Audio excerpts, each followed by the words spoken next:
سب سے پہلے اعظم خان گرجے ہیں ایک مرتبہ پھر حکومت کے خلاف اور بھی بہت سارے لوگوں کے خلاف۔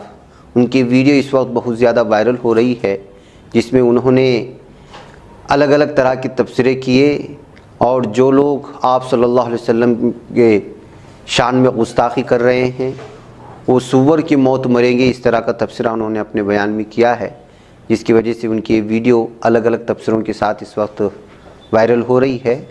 آپ اس کو آواز کے ساتھ سن سکتے ہیں۔ بجے ہیں 9 بجے ہیں ابھی 10 بڑے ہزاروں مقدمے ہیں، کئی 100 زندگیاں چاہیے مقدمہ لڑنے کے لیے، لیکن ذکر باقی ہے۔ دیکھتے ہیں تیر چلانے والوں کی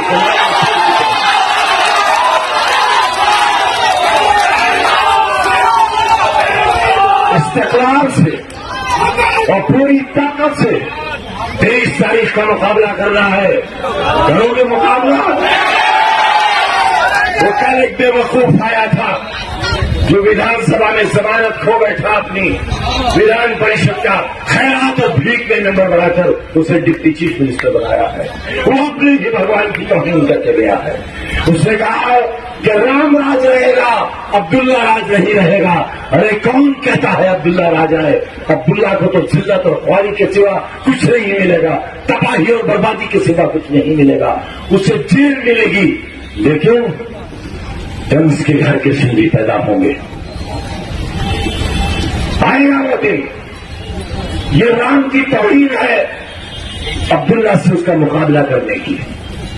میں ہندو بھائیوں سے کہنا چاہتا ہوں کہ اپنے دھرم کی توہین اپنی ہی سرکار سے مت ہونے دو۔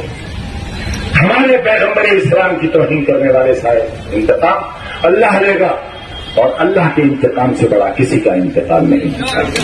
ان صبر کے ساتھ اللہ کو چھوڑ دو اور پھر دیکھنا کہ سور کی شکلیں بن جائیں گی ان لوگوں کی۔ بہت بہت شکریہ۔ آئیے ناظرین گرامی، کچھ افسوسناک تصویریں آئی ہیں آج، جس کو دیکھ کر کہ آپ بھی افسوس کریں گے۔ اس بھارت میں اس وقت مسلمانوں کی شناخت مٹانے کی کوششیں ہو رہی ہیں۔ ان کے کھانوں پر حملہ ہے تو ان کے لباس پر حملہ ہے، ان کی تجارت پر حملہ ہے، حلال کے نام پر، حجاب کے نام پر تعلیم پر حملے ہو رہے ہیں، مدارس پر پابندی کی باتیں ہوتی ہیں تو مساجد پر قبضے کی بات چل رہی ہے، اور الگ الگ بہانوں سے گھروں کو منہدم کیا جا رہا ہے، مسمار کیا جا رہا ہے۔ آپ صلی اللہ علیہ وسلم کی شان میں گستاخی کر کے جذبات کو بھڑکانے کی کوششیں ہو رہی ہیں۔ اس وقت بھارت میں کوئی ایسا شعبہ باقی نہیں رہا جہاں پر جو ہے متعصب ہندوتوا ذہنیت کے اسلام دشمن عناصر وہ جو ہے حملے نہیں کر رہے، لیکن اس کے باوجود ڈٹ کر مقابلہ ہو رہا ہے اور پوری کوششیں ہو رہی ہیں کہ قانون کی سطح میں رہ کر ہر چیز کو اور قانون اور جمہوریت کے نام جمہوریت کو بچانے کی کوششیں ہوں۔ لیکن جب اس طرح کی تصویریں آئیں گی تو آپ کیا اندازہ لگائیں گے؟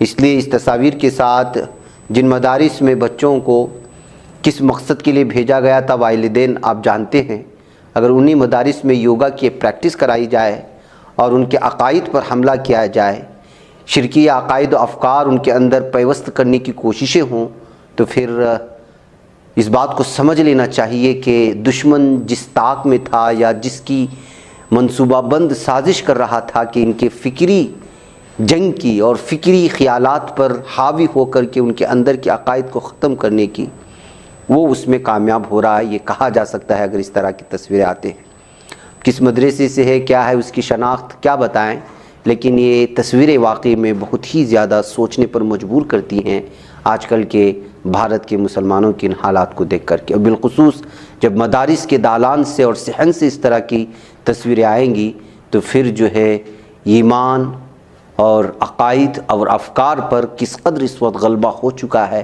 اور کس قدر بزدلی اور الگ ہی طرح کے ایک فکری جنگ کے میں ملوث ہو چکے ہیں، اس کا ہم اندازہ لگا سکتے ہیں۔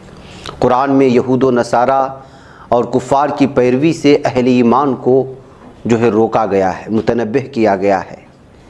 آپ اندازہ لگا سکتے ہیں کیا نماز سے بھی بہتر کوئی ورزش ہو سکتی ہے؟ ظاہر سی بات ہے کہ جو ہے ہم نماز کو ورزش کے لیے نہیں ادا کرتے، لیکن جس طرح اس کے اندر روحانی طاقت ہے اسی طرح اس کے اندر سے جسمانی طاقت کو بھی حاصل کر سکتے ہیں. اس میں الگ الگ طرح کے تبصرے ہیں اور سائنٹیفکلی اس بات کو ثابت کیا جا چکا ہے کہ جو 5 وقتہ نماز ادا کرتا ہے وہ صحت مند رہتا ہے.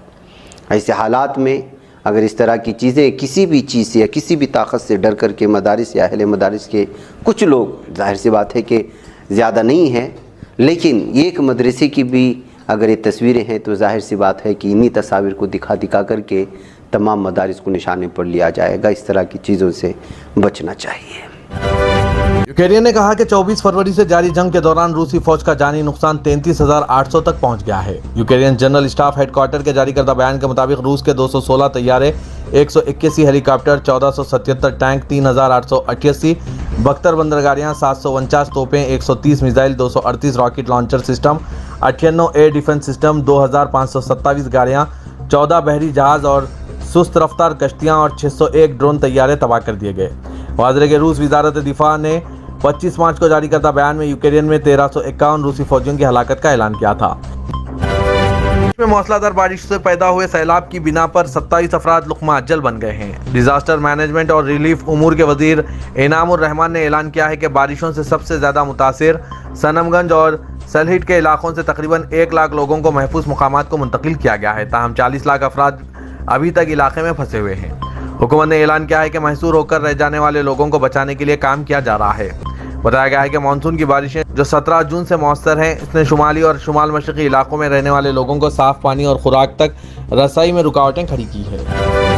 صدر رجب طیب اردوغان کا کہنا ہے کہ نقل مکانی اور مہاجرین کے معاملے میں اصل بوجھ آوازیں بہت نکلنے والے ترقی یافتہ معاشرہ نہیں بلکہ بحران سے 2-4 ممالک کے ہم جیسے ہمسائے برداشت کر رہے ہیں. صدر اردوغان نے استنبول میں منعقدہ عالمی پارلیمان نقل مکانی کانفرنس میں ویڈیو کانفرنس کے ذریعے ایک پیغام دیا. انہوں نے بتایا کہ اس وقت دنیا بھر میں مہاجرین کی تعداد 27 کروڑ جبکہ اپنے گھر بار کو ترک کرنے پر مجبور ہونے والوں کی تعداد 3 کروڑ ہے.